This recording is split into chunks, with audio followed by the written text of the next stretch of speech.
বেশ কয়েকদিন হয়ে গেল খালি দাওয়াতের উপরেই আছি। আজকেও যাচ্ছি এক জায়গায় দাওয়াত খাইতে। আজকে যাচ্ছি মূলত আমার বড় ভাইয়ের শ্বশুর বাড়িতে। তো আমরা কিন্তু ফুল ফ্যামিলি যাচ্ছি দাওয়াত খাইতে।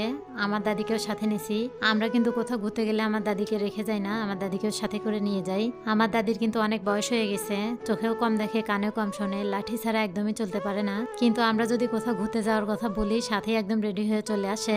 আসলে বয়সটা কিন্তু ম্যাটার করে না, ম্যাটার করে ফ্যামিলির সবার বন্ডিং, যেটা সব ফ্যামিলিতে থাকে না। তো কথা বলতে বলতে আমরা কিন্তু চলে আসছি আমার বড় ভাইয়ের শ্বশুর বাড়িতে। আমাদের বাড়ি থেকে আমার বড় ভাইয়ের শ্বশুর বাড়িতে আসতে মাত্র 10 মিনিট লাগে, বলতে গেলে বাড়ির একদম কাছেই। আর এই 10 মিনিটেই কিন্তু একদম নাজেহাল অবস্থা হয়ে গেছে আমাদের সবার। আমার ছেলে তো একদম চিল্লাচিল্লি শুরু করে দিছে। আর এদিকে আমার বড় ভাবি কিন্তু একদম সকালবেলা ঘুম থেকে উঠে তার বাবার বাড়িতে চলে গেছে মায়ের কাজে হেল্প করার জন্য। আমরা এসে পৌঁছানোর সঙ্গে আমার ভাবি কিন্তু রাস্তায় আগায় আসছে আমাদেরকে নেওয়ার জন্য। তো বড় ভাইয়ের শ্বশুর বাড়িতে গিয়ে আমি কিন্তু আগে ফ্যানের নিচে বসছি। আমি না, সবাই একদম গরমে নাজেহাল হয়ে গেছে। ফ্যানের নিচে বসার কিছুক্ষণ পর দেখে আমার ছেলে একদম নাচানাচি শুরু করে দিছে। তার নাচ তো কোনোভাবেই থামতেছে না। মামার কোলেও নাচতেছে, বাবার কোলেও নাচতেছে। তাকে তো কেউ আটকাইতেই পারতেছে না। একে তো গরম, তার উপর আবার নাচানাচি। ভাবেন বিষয়টা কিরকম। তো এখন যাকে দেখতে পাচ্ছেন ইনি হচ্ছেন আমার বড় ভাইয়ের দাদা শ্বশুর। আমার ছেলেকে প্রথমবার দেখলো, তাই আমার ছেলেকে আদর করতেছিল। আমরা কিন্তু সবাই বাড়ি থেকে গেছি।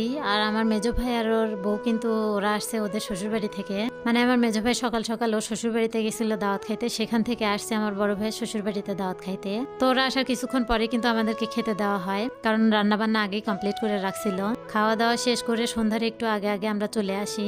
যাওয়ার সময় এক অটোতে সবাই মিলে গেলেও কিন্তু আসার সময় আর এক অটোতে জায়গা হচ্ছিল না, কারণ লোক সংখ্যা বেশি হয়ে গেছে। যেহেতু অল্প রাস্তা, কয়েকজন হেঁটে হেঁটে বাজারে চলে আসে আর আমরা বাকিরা অটোতে চড়ে চলে আসি।